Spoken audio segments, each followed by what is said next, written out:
Doctor साहब मुझे बहुत डर लग रहा है, मुझे ब्रेस्ट ऑगमेंटेशन करवाना है, लेकिन जितना सुना है मुझे बहुत डर लग रहा है। अरे डरना क्यों है?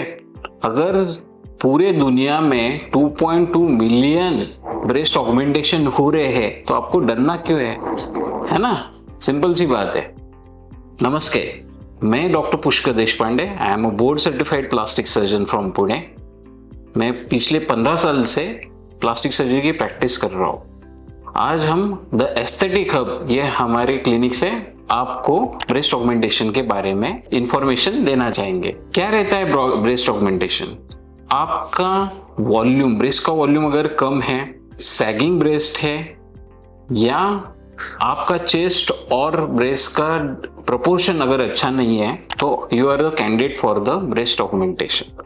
ब्रेस्ट ऑगमेंटेशन 3 प्रकार के कर सकते हैं। पहला जो रहता है वो रहता है इम्प्लांट के वजह। इम्प्लांट के द्वारा आपके स्तन का आकार, उसका शेप और प्रोजेक्शन, ये तीनों चीजें हम चेंज करके दे सकते हैं आपको। दूसरा रहता है फैट से, जो एक्सेस आपका फैट है वो बॉडी से निकाला जाता है और वो आपके ब्रेस्ट में डाला जाता है, उसको बोलते हैं फैट इंजेक्शन द्वारा। और तीसरा प्रकार रहता है जिसको हम हाइब्रिड बोलते हैं। हाइब्रिड मतलब क्या है? इम्प्लांट और फैट, इसका मिक्सचर रहता है। तो आज हम डिस्कस करेंगे इम्प्लांट्स के बारे में। अभी इम्प्लांट्स क्या रहते हैं? इम्प्लांट्स आर मेडिकल डिवाइस रहते हैं जो एक कंपनी में रोबोटिक टेक्नोलॉजी के द्वारा बनाए जाते हैं। उसका क्वालिटी कंट्रोल काफी अच्छा रहता है और उसका सर्टिफिकेशन भी किया जाता है कि वो बॉडी में रहने के लिए कंपैटिबल है, यानी बॉडी में वो घुल मिल जाने के लिए कंपैटिबल है, ऐसा उसका सर्टिफिकेशन भी किया जाता है। कितना स्ट्रॉन्ग रहते हैं ये इम्प्लांट्स? काफी स्ट्रॉन्ग रहते हैं। अगर एक टायर भी, ट्रैक्टर का टायर भी उसमें से चला गया तो भी उसको कुछ नहीं होता, तो फटने के चांसेस नहीं के बराबर रहते। तो इट इज दैट सेफ। ठीक है। अभी कौन से टाइप्स रहते हैं इम्प्लांट्स के? एक रहता है सिलिकॉन, दूसरा रहता है सलाइन। सलाइन मतलब नॉर्मल सलाइन जो रहता है, जो बोतल चढ़ाई जाती है हमें, उस सलाइन का जो इम्प्लांट्स रहते हैं उसको बोलते हैं सलाइन इम्प्लांट्स। ठीक है। दूसरा रहता है वो सिलिकॉन। सिलिकॉन मतलब क्या रहता है? सिलिकॉन एक एलिमेंट है जो कोहेसिव नेचर रहता है। कोहेसिव मतलब जो सिलिकॉन के मॉलिक्यूल्स है वो एक साथ जुड़े रहते हैं, वो टूटते नहीं, इसलिए उसको कोहेसिव सिलिकॉन जेल इम्प्लांट्स बोलते हैं।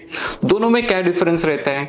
मुझे सलाइन लेना चाहिए या सिलिकॉन लेना चाहिए? तो आंसर है आपको सिलिकॉन जेल इम्प्लांट लेना चाहिए। क्यों लेना चाहिए?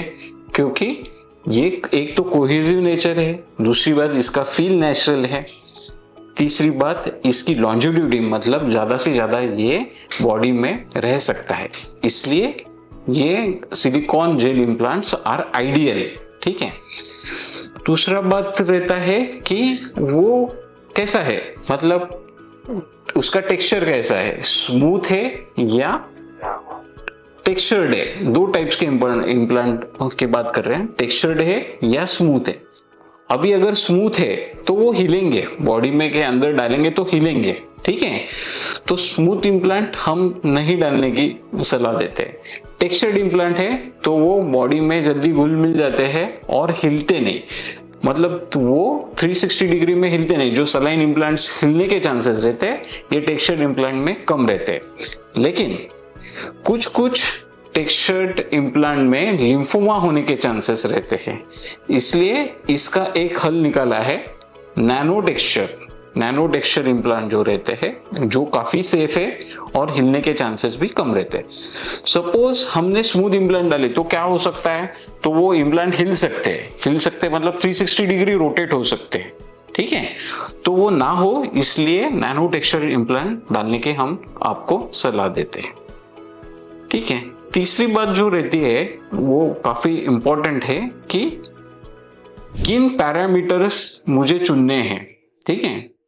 पहले तो आप ये समझ लो कि ब्रेस्ट का जो डायमीटर रहता है, जिसको हम चेस्ट डायमीटर बोलते हैं और ब्रेस्ट का बस्ट डायमीटर बोलते हैं, तो हम लोग क्या बढ़ा रहे हैं? आपका कप साइज बढ़ा रहे हैं। जैसे कोई फीमेल है, उनका बी साइज का कप है, तो हम कितना लेके जा सकते हैं? सी लेके जा सकते हैं, डी लेके जा सकते हैं, depending on the chest diameter.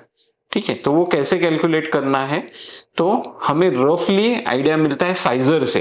तो साइजर्स क्या रहते हैं, ये रेडीमेड कुछ एक्सप्लांट रहते हैं, जैसे इम्प्लांट है तो एक्सप्लांट रहते हैं, कुछ डमी मॉडल्स रहते हैं, वो ब्रा के अंदर पहने जाते हैं।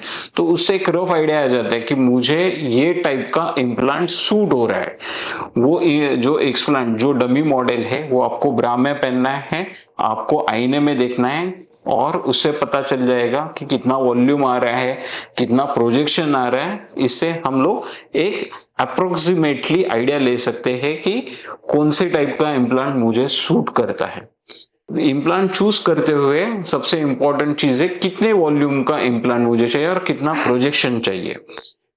3 टाइप के प्रोजेक्शन रहते हैं, जैसे लो प्रोफाइल, मतलब चेस्ट से, ये जो चेस्ट है वहां से थोड़ा सा आगे, कितना चेस्ट में आगे आ रहा है उसको लो प्रोफाइल बोलते हैं। अगर मीडियम टाइप का आ रहा है तो उसको मीडियम प्रोफाइल बोलते हैं। अगर पूरा आ रहा है तो उसको हाई प्रोफाइल बोलते हैं।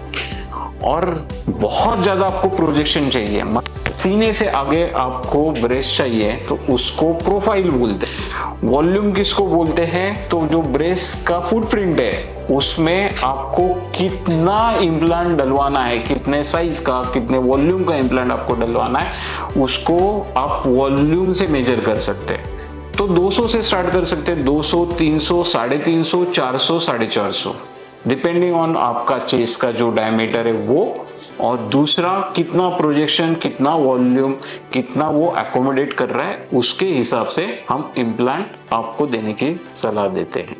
तो आप वेट किसके लिए कर रहे हैं, आपको हमें एस्थेटिक हब में आना है, ये हमारा नंबर है, इस पे कॉल करना है, और हमारे एक्सपर्ट डॉक्टर्स, उनसे आपको सलाह लेनी है, और कुछ भी क्वेश्चन रहे you can call us. Thank you so much.